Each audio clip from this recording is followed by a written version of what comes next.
गोविंदा मन भजले हरि का प्यारा नाम है। श्री राधे गोविंदा मन भजले हरि का प्यारा।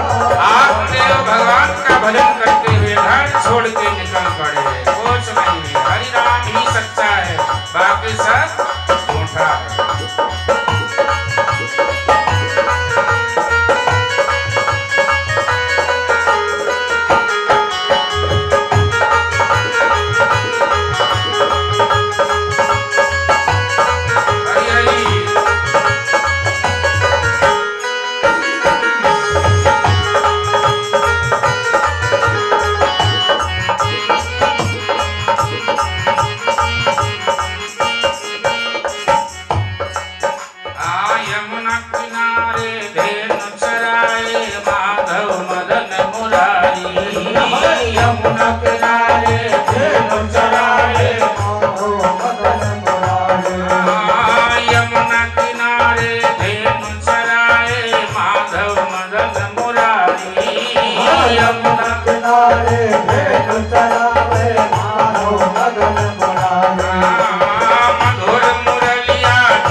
सच्चा भगवान का नाम ही है, इसलिए निकल पड़े।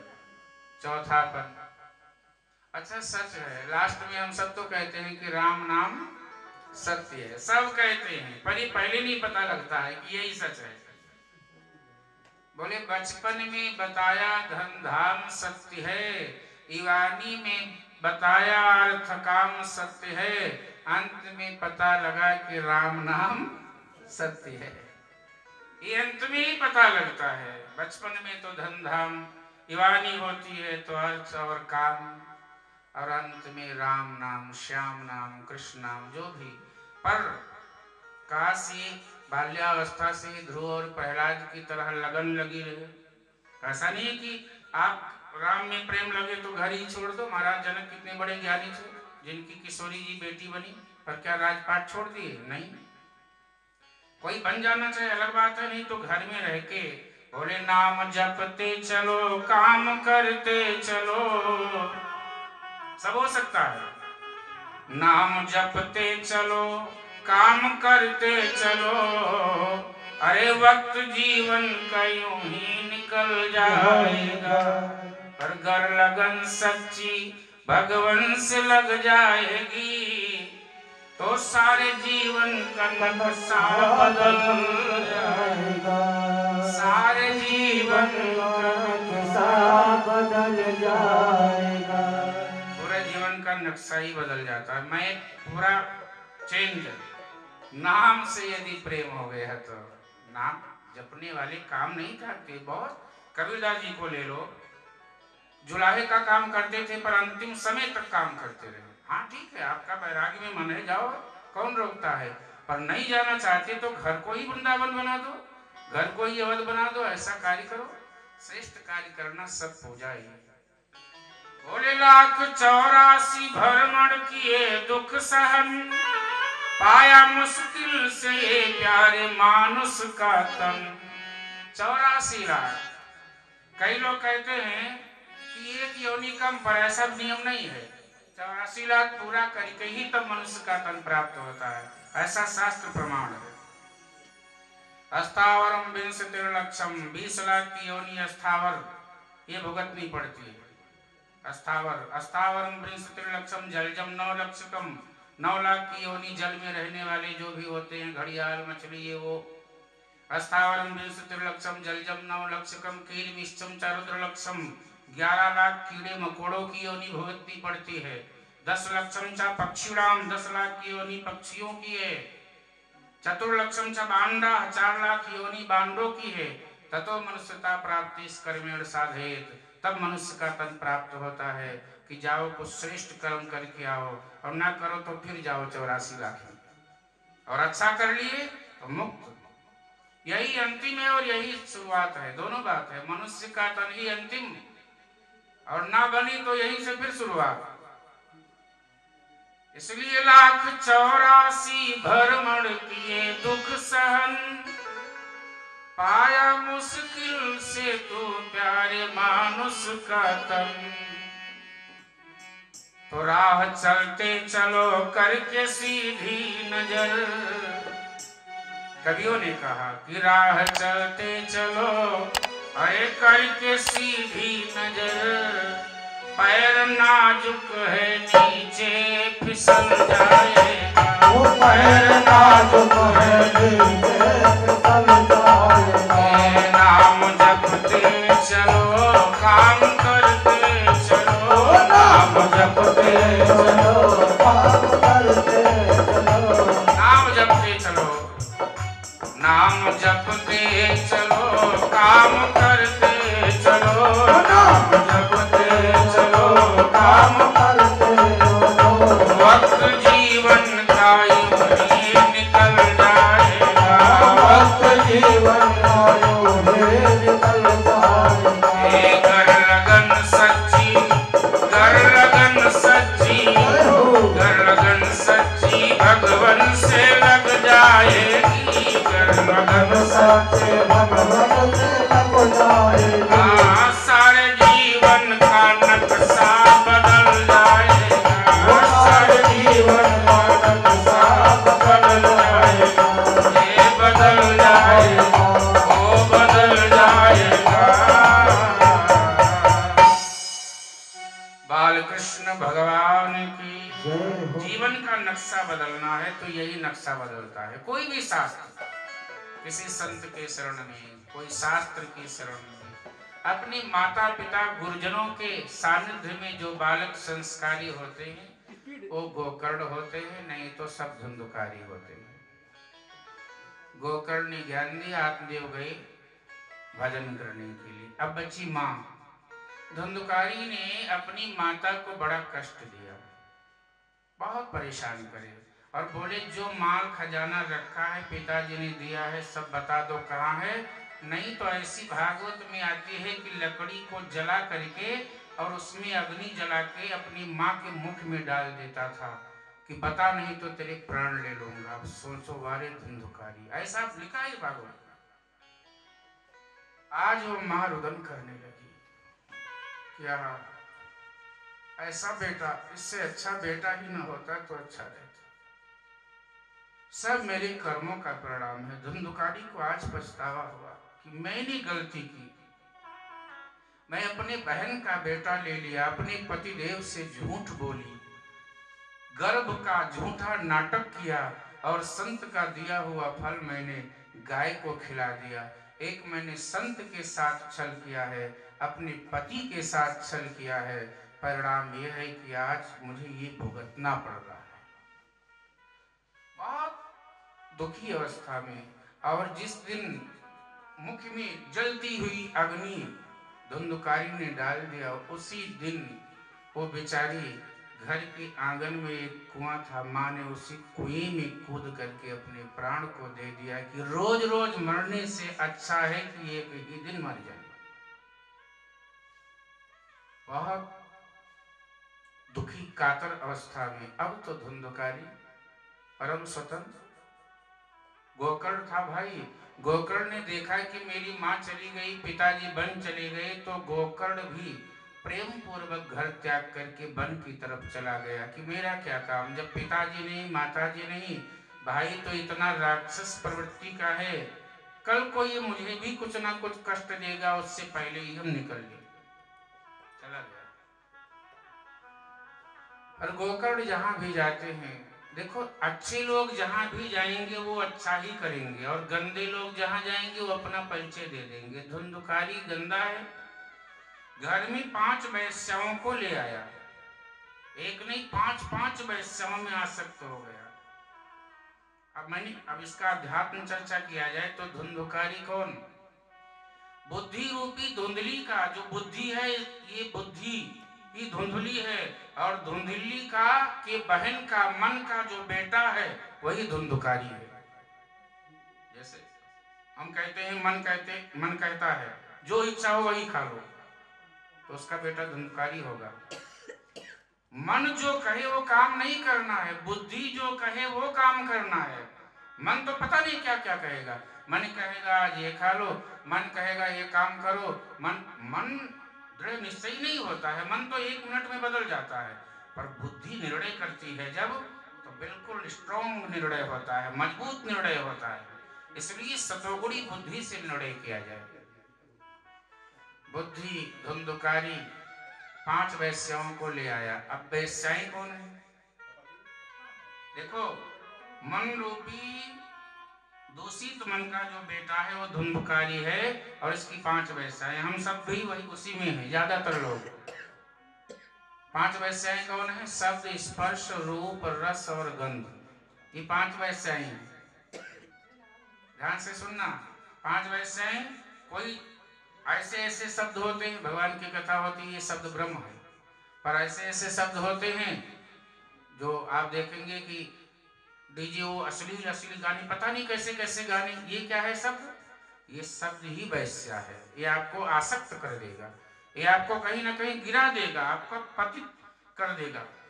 स्पर्श, संत और भगवंत का स्पर्श हो जाए तो कुंडलनी जागृत हो जाती है प्यारे, और किसी वैश्या का स्पर्श हो जाए तो पुण्य क्षीण हो जाता है। यही वैश्या है। किसी कामुक व्यक्ति का स्पर्श भी आपको एनर्जी को कहीं ना कहीं कम कर देगा। स्पर्श,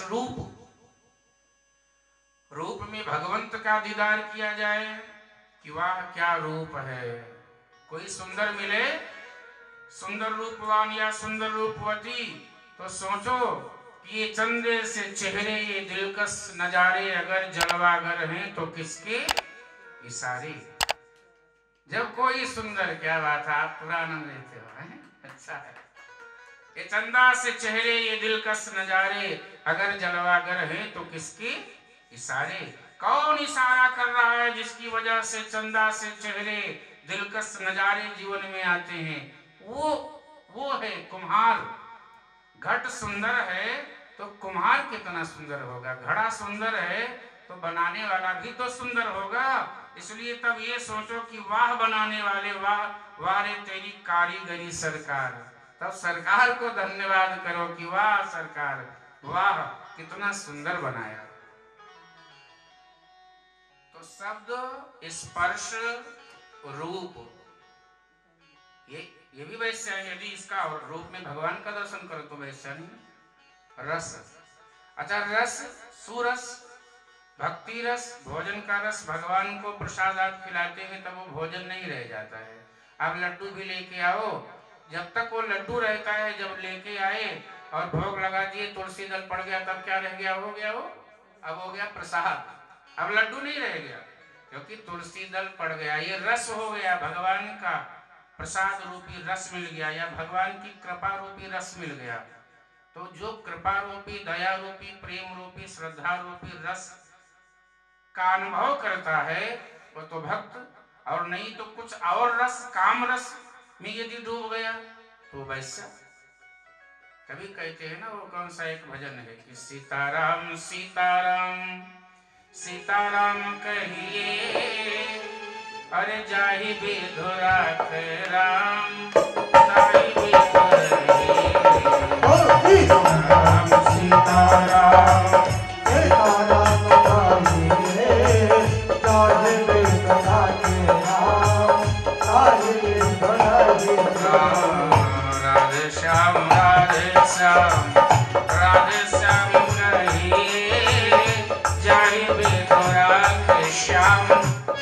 जाहि बिधुरई सीताराम सीताराम सीताराम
हाथ में। तो 5 वैश्याएं परेशान नहीं करेंगी। नहीं तो 5 वैश्याएं क्या है? शब्द, स्पर्श, रूप, रस और 5वां कौन है? गंध। गंध, सुगंध। अब कई लोग आप देखे होंगे कि बिहारी जी को सुंदर इत्र रुई में लगा करके और भगवान को समर्पित करते हैं, और जब समर्पित कर देते हैं उसका परिणाम क्या होता है? लगा लेते हैं कोई लोग कान में, सुगंध हमको मिलती रहे क्योंकि ये भगवान से सुगंध आ रही है, ये सुगंध परमात्मा से आ रही है। तो ये सुगंध और दुर्गंध, सुगंध भी लो तो भगवान को, अर्थात सब कुछ प्रभु को समर्पित करते हुए। तुम्हें निवेदित भोजन करही, प्रभु प्रसाद पट भूषण धरही। हमारे यहाँ शास्त्र की परंपरा है कि कोई एक नया वस्त्र भी लो ना तो भगवान को पहले पहना दो तब खुद पहनो। एक बार आपने देखा होगा, न्यूज आया था कि बांके बिहारी जी पैंट शर्ट पहन लिए थे, किसी ने पहना दिया था, बहुत समय पहले की बात है, उसका भाव था, पहना दिया। भगवान तो भाव के बस सब कुछ पहन लेते हैं, क्या दिक्कत है? प्रेम के बस अर्जुन रथ हाक्यो, भूल गयो ठकुराई, सबसे ऊंची प्रेम सगाई। ये प्रेम की सगाई है। प्रेम की सगाई में परमात्मा कुछ भी बनने को तैयार हो जाते हैं। तो कुल मिला के प्रेम के बस अर्जुन रथ हाक्यो, भूल गयो ठकुराई, सबसे ऊंची प्रेम सगाई। प्रेम की सगाई ही उत्तम है। प्रेम से परमात्मा को तो सुंदर गंध लो, नहीं तो 5 वैश्याओं में ये जीव जब आसक्त हो जाएगा तो ये 5 तो फिर 84 लाख, अरे 5 छोड़ो, एक ही काफी है, एक काफी है। मछली को एक रस से प्रेम होता है, केवल किससे?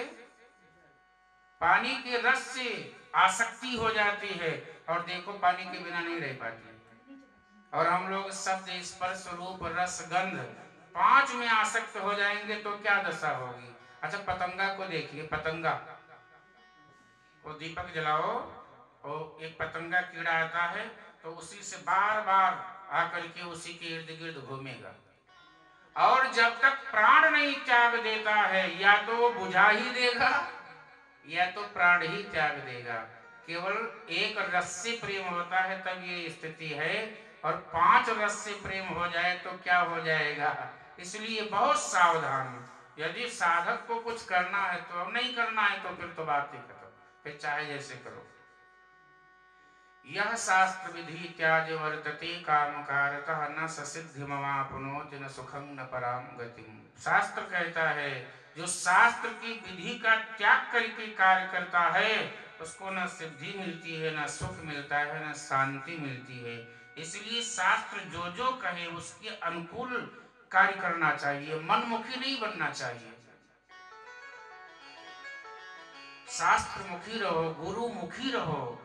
किसी श्रेष्ठ से आप पूछ करके, हाँ संकीर्तन करो तो चाहे उछलो, चाहे कूदो, चाहे नाचो, उसमें कोई शास्त्र विधि हो तो आनंद, पर जब कहीं बात नियम की आती है, यम की आती है, तो शास्त्र विधि से ही जीवन यापन करना चाहिए।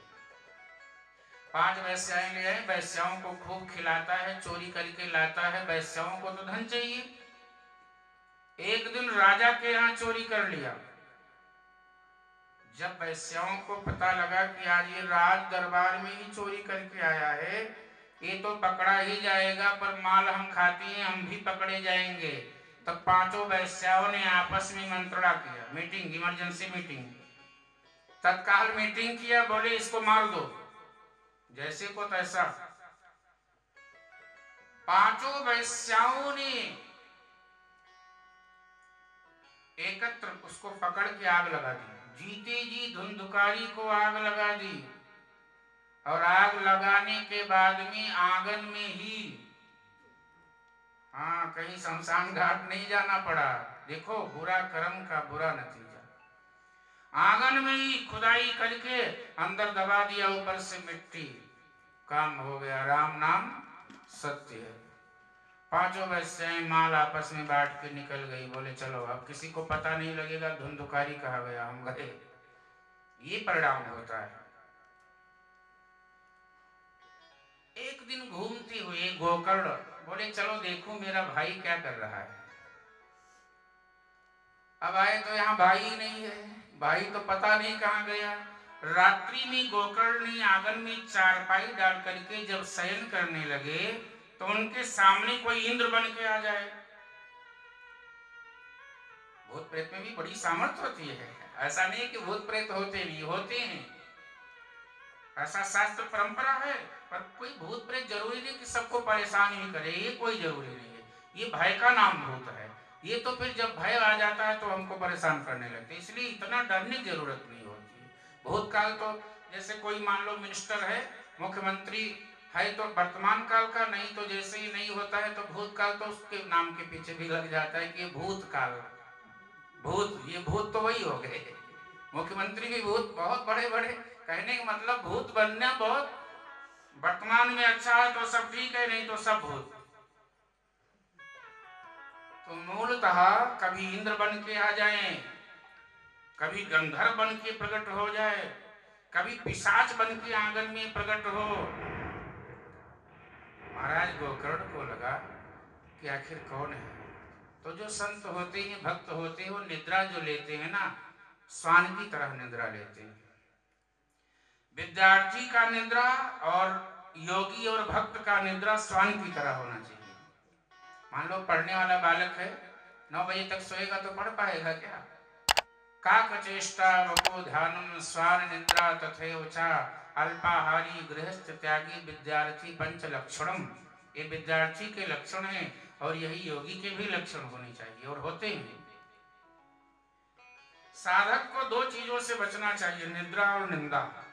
2, यदि साधना करनी है तो निद्रा कम कर दो और निंदा कम कर दो। दूसरों का निंदा हम ज्यादा करेंगे तो साधक कहाँ रहेंगे, फिर उसका जितना पाप है सब अपने सिर पे आ रहा है। अनुभव करना, तुम जिसकी निंदा करते हो उसका पाप अपने सिर पे बुला रहे हो, इसलिए तुम किसी की निंदा करो ना, जो जैसा होगा भोगेगा अपने आप।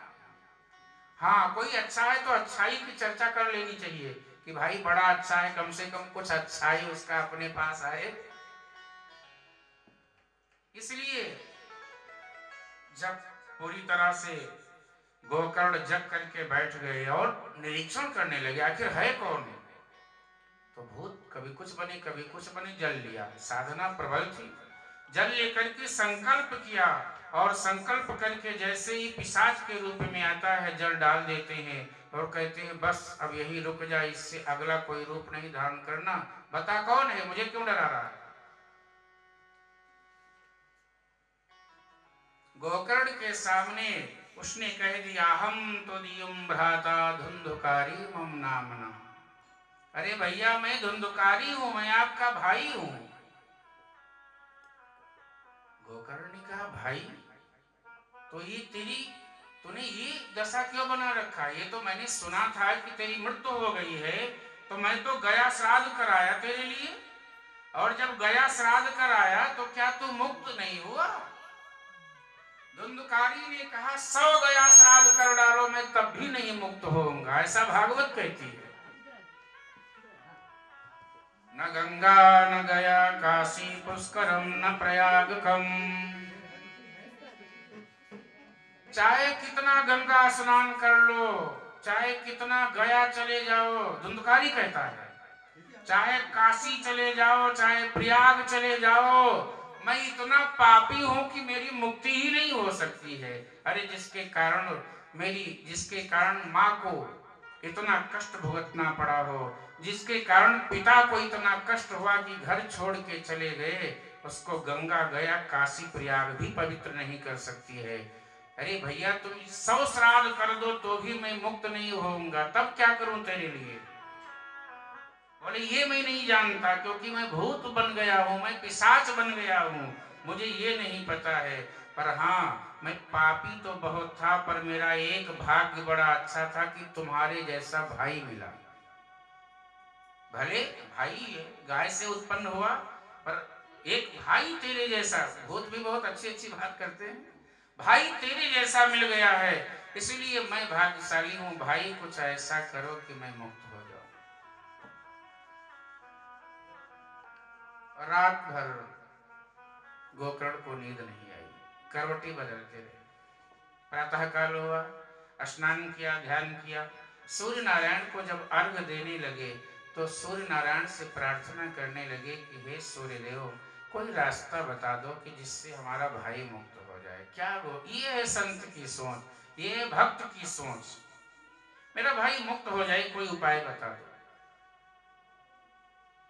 बोले उपाय, सूर्यदेव की गति 1 मिनट के लिए रुक गई प्यारे, और सूर्यदेव ने कहा कि बेटा, सुख शास्त्र कथायाच फलम समवाप्नियेत, सुख शास्त्र अर्थात भागवत की कथा इनको सुना दो तो ये मुक्त हो जाएंगे। एक ही उपाय है और कोई उपाय नहीं है। जब प्रयाग से, गंगा से, गया से, काशी से, बद्री, ये सब से भी कल्याण न हो, तब भागवत ही विकल्प है कि उस जीवात्मा को सुनाओ, कल्याण हो जाएगा, इसमें कोई शक नहीं है।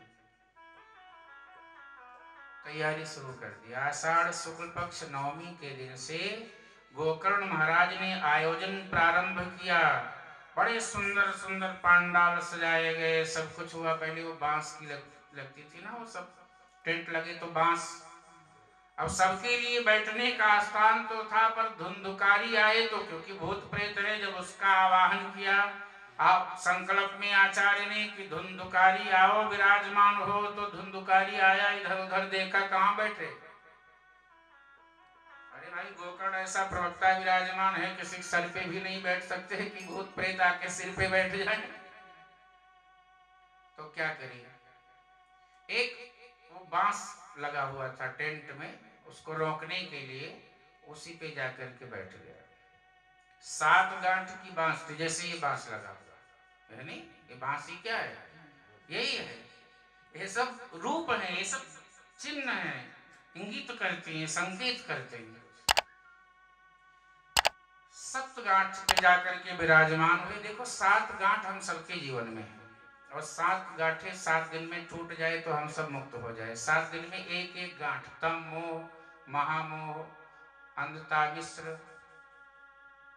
मिश्र विद्या, ये बड़ी चर्चाएं हैं। 7 गांठ प्रत्येक व्यक्ति के जीवन में है। और चर्चा दूसरे रूप में करें तो काम, क्रोध, लोभ, मोह, मद, मत्सर और अविद्या, ये 7 गांठ। और एक बात और ध्यान देना, जब लोग बात करते हैं काम की, तो क्या कोई पूरा काम शून्य हो सकता है? बात को बिल्कुल सोचें, ये हो ही नहीं सकता है। यदि पूरा काम शून्य हो जाए तो फिर या तो रोगी हो जाएगा या तो फिर योगी हो जाएगा।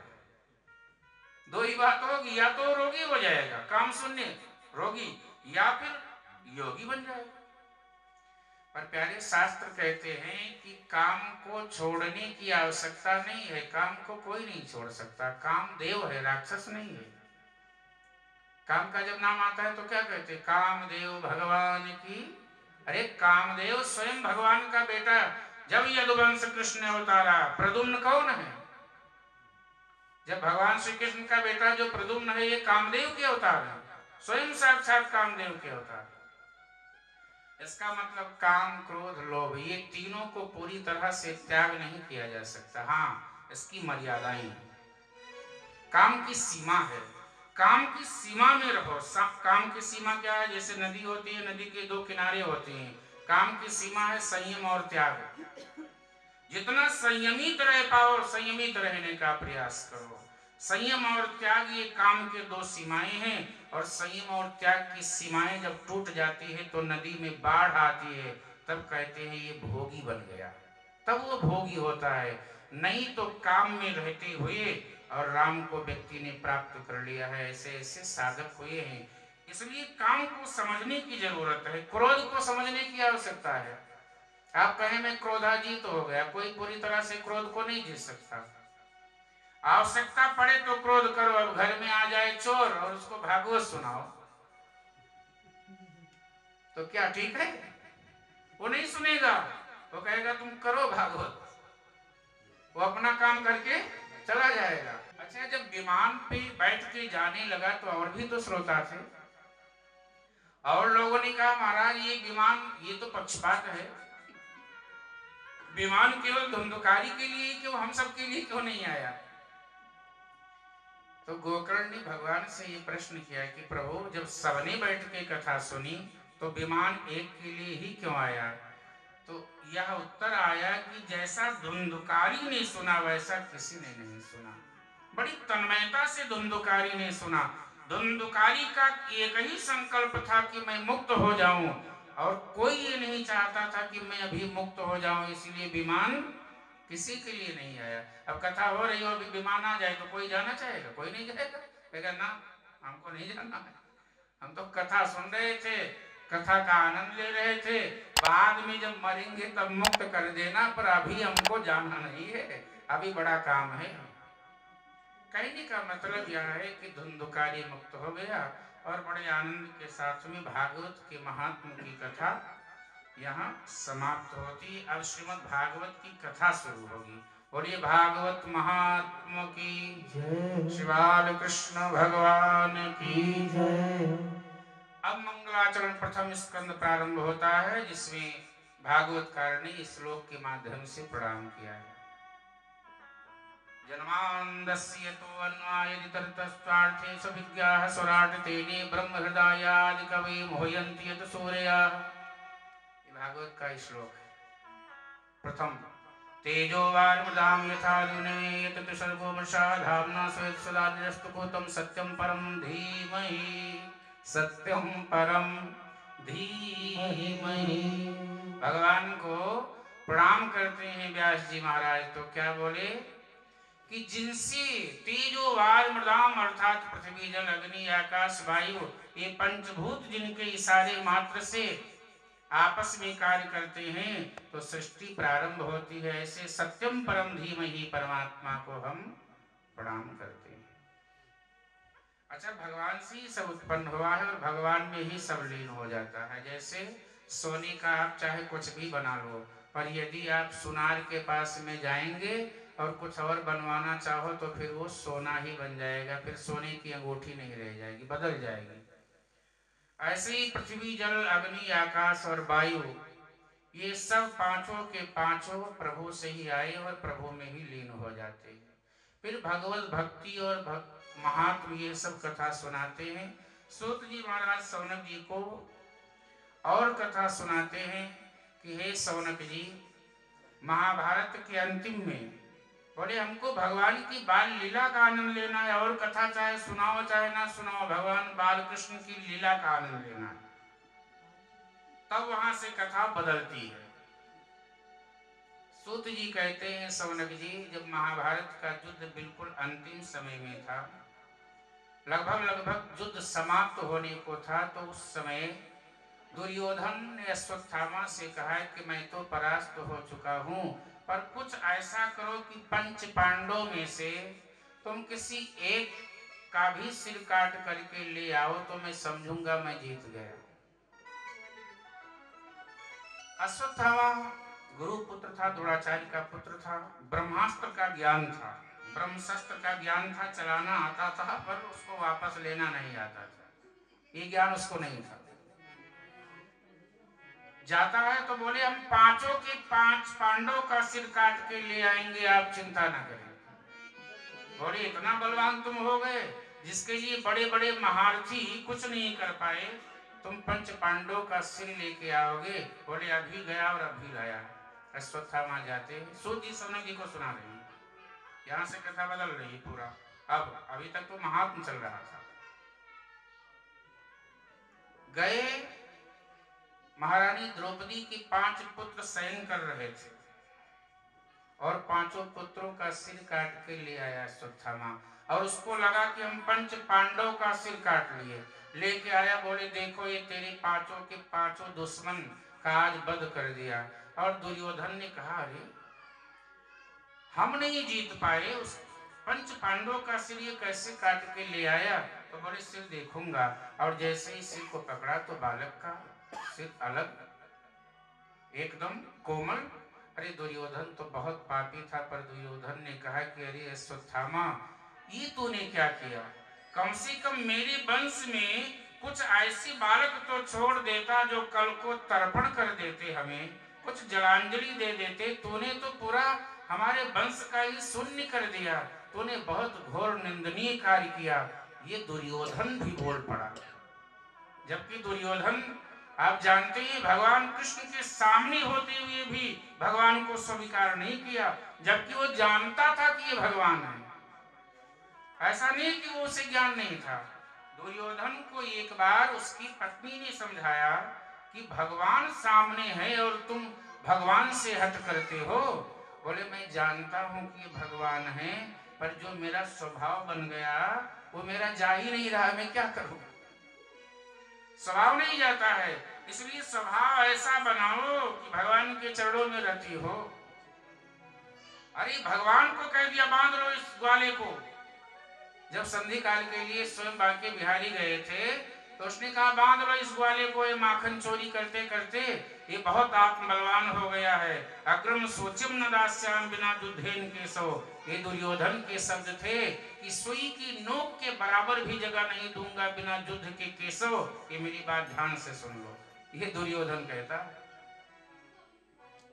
इतना हठी था, पर आज कहता है कि नहीं नहीं बहुत गलत कर दिया, तूने बालक का वध कर दिया। ये सब महापाप में आते हैं, बहुत महापाप। किसी बालक का वध करना ये पाप नहीं है, ये महापाप है। और ऐसा कहकर के दुर्योधन ने प्राण त्याग दिया।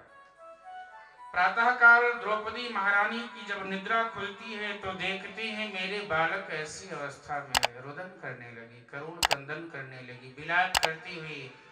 पंच महारथी आते हैं, क्या बात है, सब कुछ बताया गया। अर्जुन ने कहा कि जिसने भी मेरे पुत्रों का वध किया है, मैं संकल्प करता हूं कि उसे लाकर के तेरे सामने खड़ा कर दूंगा, फिर जो दंड देना होगा देना।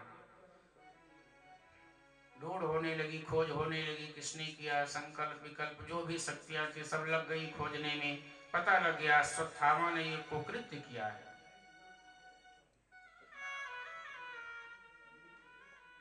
भगवान स्वयं द्वारिकाधीश साथ में जाते हैं रथ पे विराजमान होकर के, और उसे तो पता लग गया कि अश्वत्थामा जानता है कि पंच पांडवों के पुत्रों का वध किया हूं, बचूंगा नहीं, इसलिए वो आगे आगे भग रहा है। पीछे पीछे द्वारिकाधीश रथ चला रहे हैं। सोचो जिसका रथ भगवान ने चलाए उसका तो कल्याण होना ही है।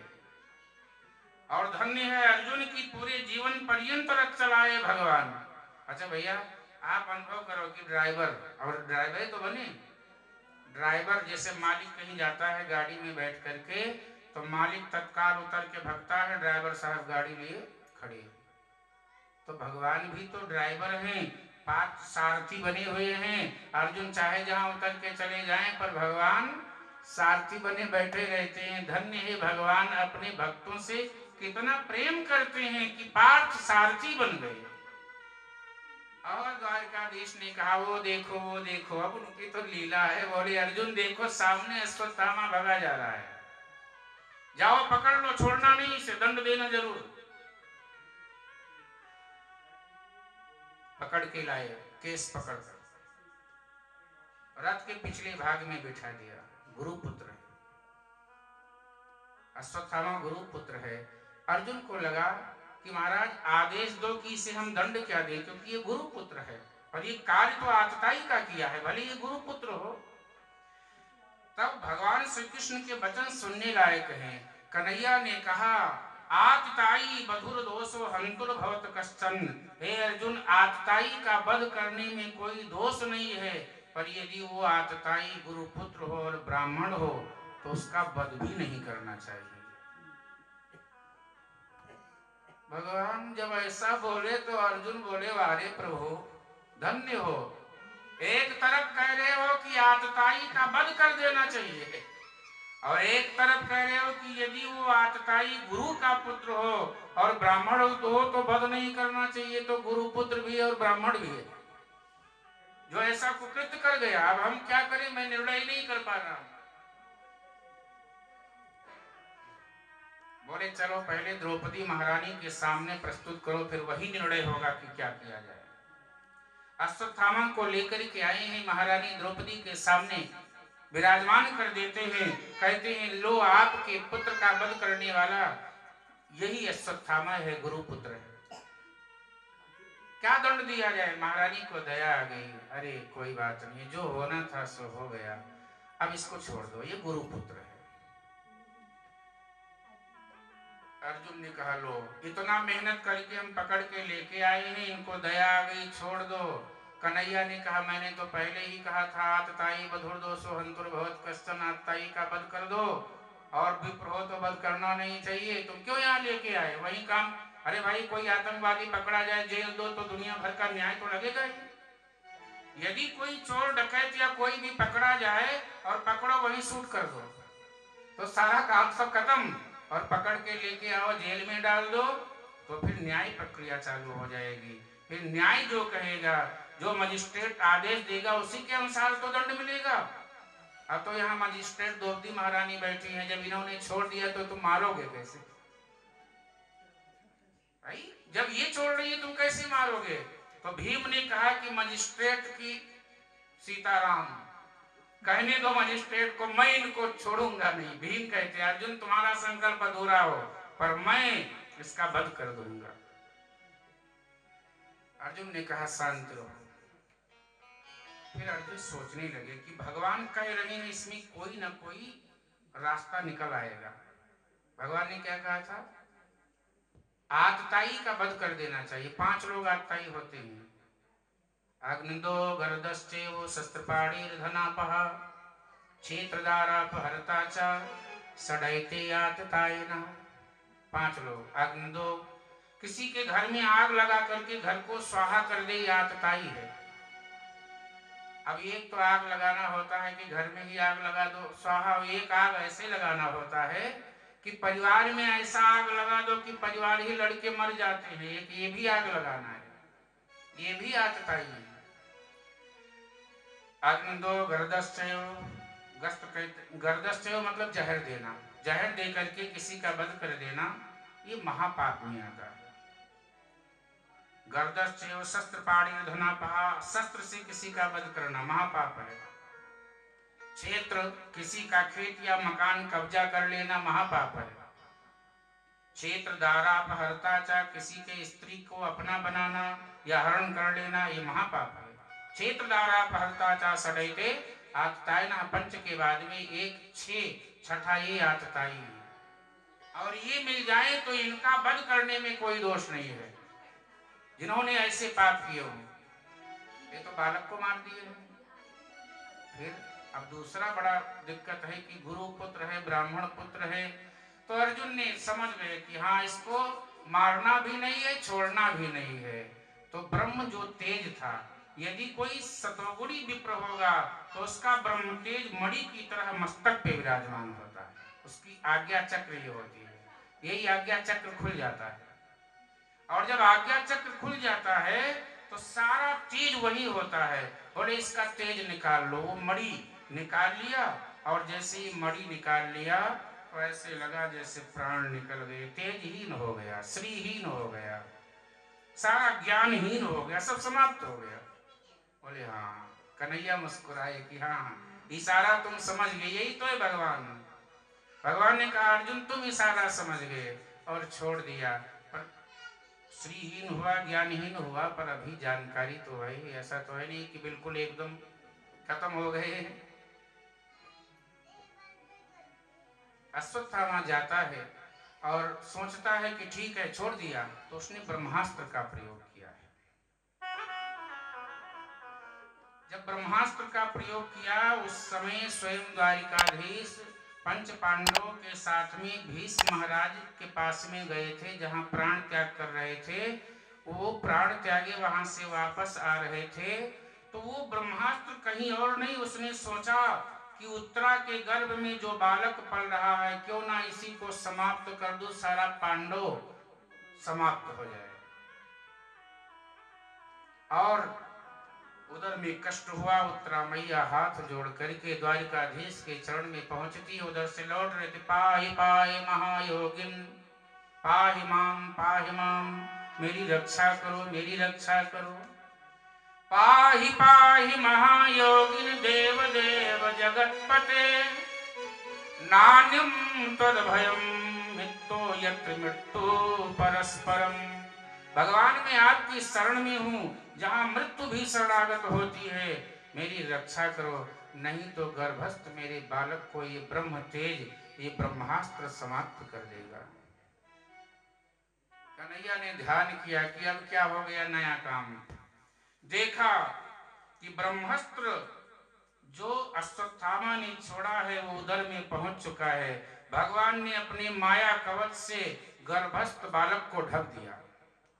भगवान तो फिर प्रभु ही जब बचाए तो कौन मार सकता है। माया कवच से उस गर्भस्थ बालक को उदर में ही ढक दिया, और ब्रह्मतेज वहां से भगवान की गदा वहां देखा तो ब्रह्मतेज प्रणाम करके वापस जा रहा है।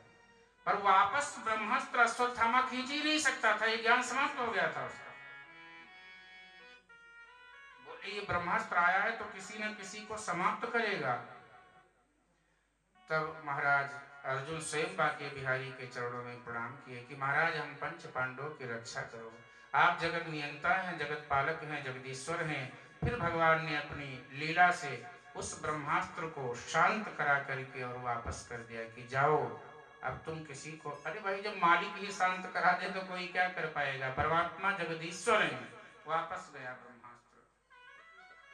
कुंती मैया चरणों में आके गिर जाती है कि वाह प्रभु, आपने हमें बड़ी विपत्ति से बचाया है, लाक्षागृह से बचाया और महाभारत काल में विजयी करवाया, हमारी बहु रानी की लाज बचाई, आप धन्य हैं प्रभु। सारी बीच नारी है कि नारी, ये भगवान का ही तो कौतुक था। जब सारी नारी में पता ही नहीं लगे कहाँ साड़ी है कहाँ नारी है, और रत्ती भर उंगल में जो द्रौपदी जी ने बांध दिया था उसी का बदला भगवान ने इतना दिया था। आज कुंती मैया आती है चरणों में गिर करके कहती, मैंने सोचा कि ठीक है मैं आपकी बुआ हूं, पर नहीं आप तो भगवान हैं, मैं एक वरदान मांगती हूँ, मुझे दे दो। भगवान ने कहा एक नहीं, जितना चाहो उतना मांग लो। भगवान को लगा आज बुआ को लोभ आ गया, अंतिम समय में लोभ आ गया, पर मांगा क्या? बोले प्रभु हमें विपदा चाहिए, हमें दुख दे दो। क्या मांग है? कोई दुख मांगेगा? पर कुंती मैया जीवन पर्यंत दुखी रही और अंत में दुख मांग लिया कि हमको दुख दे दो, जिससे दुख जब आता है तो भगवान की याद आती है। हे प्रभु मैं कभी आपको भूलूं ना, इसलिए मुझे दुख देते रहना। आहा, ठाकुर जी के नेत्रों से अश्रु आ गया कि वाह वाह वाह, इस संसार में कोई ऐसा नहीं है जो दुख मांगे, हर कोई कहता है हमको सुख चाहिए। विपदा संतु न सस्व तत्र तत्र जगद्गुरु, हे जगद्गुरु, हे भगवान हमें विपदा दो, हमें दुख दो। जिस विपदा के आने के बाद में कोई कभी भगवान को भूल ही नहीं सकता। अच्छा, सुंदरकांड में भी यही चर्चा है। जब श्री हनुमान जी लंका से आते हैं, जानकी का पता बताते हैं, तो राम जी ने कहा कहो हनुमंत लाल, जानकी सुखी है कि दुखी? परीक्षा ले रहे थे राम जी। तो हनुमान जी भी कम नहीं, बोले कहा हनुमंत अरे विपत्ति प्रभु सोई, जब तब सुमिरन भजन न होई, जब तब सुमिरन भजन न होई। कहा हनुमंत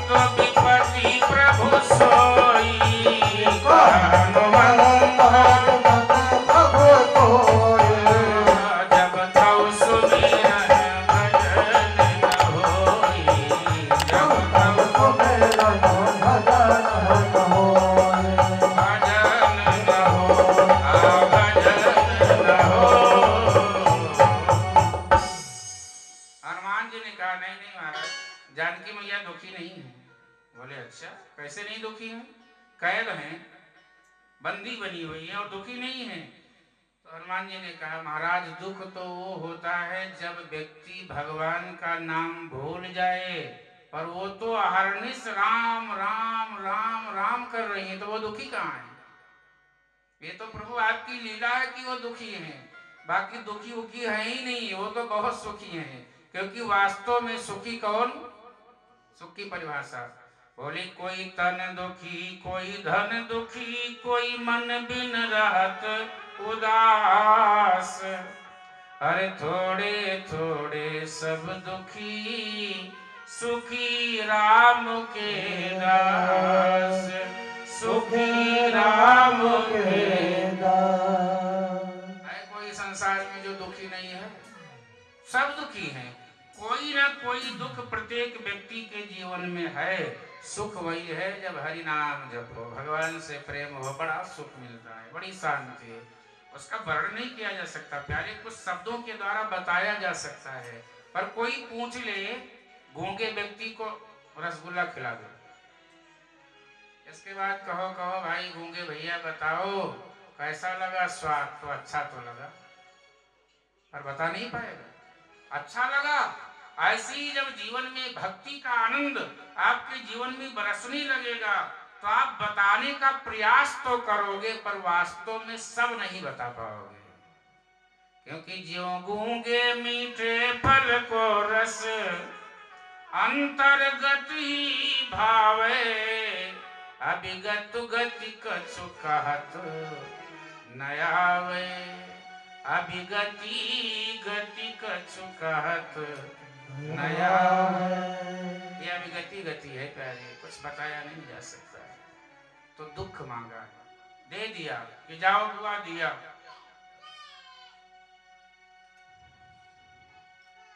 और अब तो वह समय आता है कि जब परीक्षित महाराज का जन्म, जिसकी भगवान ने रक्षा की और जहां से कथा शुरू हो। अरे भाई सुखदेव जी तो हैं, पर परीक्षित ही ना हो तो कथा शुरू कैसे होगी? वक्ता बहुत हो और श्रोता ही ना हो, कोई सुनने वाला है, तो कथा कहां से प्रकट होगी? अब जिसकी रक्षा परमात्मा ने की है, वह समय आता है कि प्रातः काल की बेला में उत्तरा मैया के एक सुंदर बालक को जन्म दिया है। आचार्य लोग आते हैं, नाम संस्कार आदि करते हैं, समय आता है तो नामकरण करते हैं। और नामकरण में नाम रखा गया विष्णुरात। ये परीक्षित का जो राशि नाम है वो विष्णुरात है। पर कहने लगे परीक्षित, क्योंकि जैसे ही जन्म लिया तो जन्म लेते ही वो परीक्षा लेने लगे कि जिन्होंने, जिस भगवान ने, मोहिनी मूर्ति ने मेरी रक्षा की। अब द्वारकाधीश सामने खड़े थे और वही बात, क्योंकि वो भी तो आए थे, और वही बाकी जहाँ की अंदर रक्षा किया था, तो परीक्षित को देखने लगे कि यही थे, इन्होंने ही मेरी रक्षा की। तो जब परीक्षण करने लगे कि इन्होंने ही मेरी रक्षा की, तो संतों ने कहा कि ये तो परीक्षित है। जो परमात्मा का परीक्षण करने लगे कि रक्षा यही करते हैं, हर जीव परीक्षित है। बोलिए परीक्षित भगवान की। और भगवान की मुस्कुराहट पे परीक्षित महाराज भी बलिहार जाते हैं कि वारे प्रभु, आपने मेरी रक्षा गर्भ में की, ऐसा कौन जीव है जिसकी रक्षा परमात्मा गर्भ में नहीं करते? प्रत्येक जीव, प्रत्येक जीव की रक्षा परमात्मा करते हैं। तो आओ भगवान की मंद मंद मुस्कुराहट पे हम लोग भी तो बलिहार जाए। तेरी मंद मंद मुस्कुनिया पे बलिहार प्यारे जो, बलिहार प्यारे जो। तेरी मंद मंद मुस्कुनिया पे, तेरी मंद मंद मुस्कुनिया पे बलिहार। आओ से ताली बजाते हुए मस्ती में बलिहार प्यारे जो। तेरी मंद मंद मुस्कुनिया पे बलिहार प्यारे जो, बलिहार प्यारे जो। तेरी मंद मंद मुस्कुनिया पे बलिहार प्यारे जो, बलिहार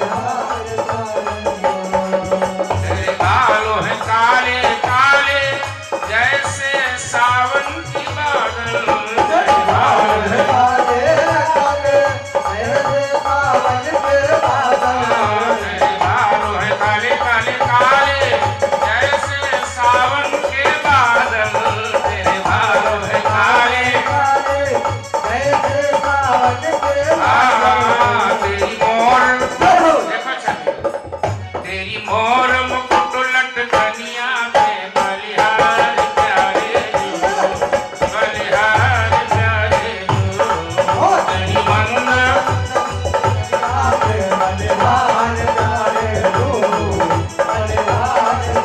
आओ से भगवान को परीक्षण करो, बलिहार जाओ, आनंद लो।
करते थे, आनंद है। ठाकुर जी का श्रृंगार का क्या कहा जाए।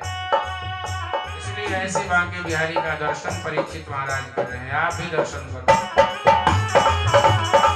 राधा रानी हो चाहे सीताराम हो, सब मोर मुकुट धारण करते हैं।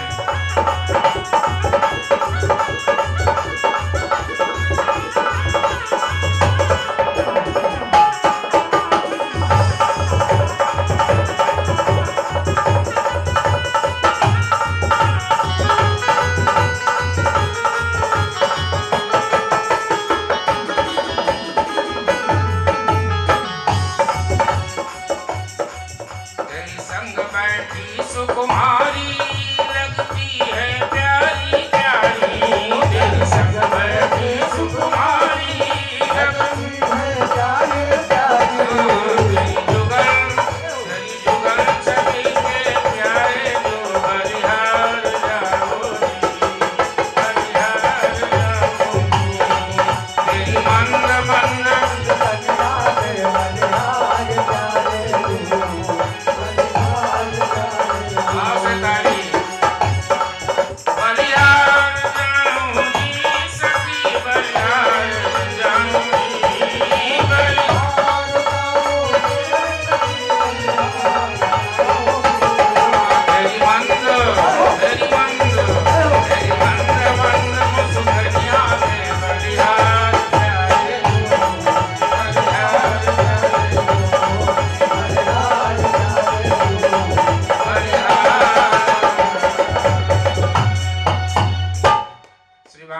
बिहारी लाल की जय, श्री बालकृष्ण भगवान की जय, श्रीमद् भागवत महापुराण की जय, जय श्री राम, जय जय श्री राम, जय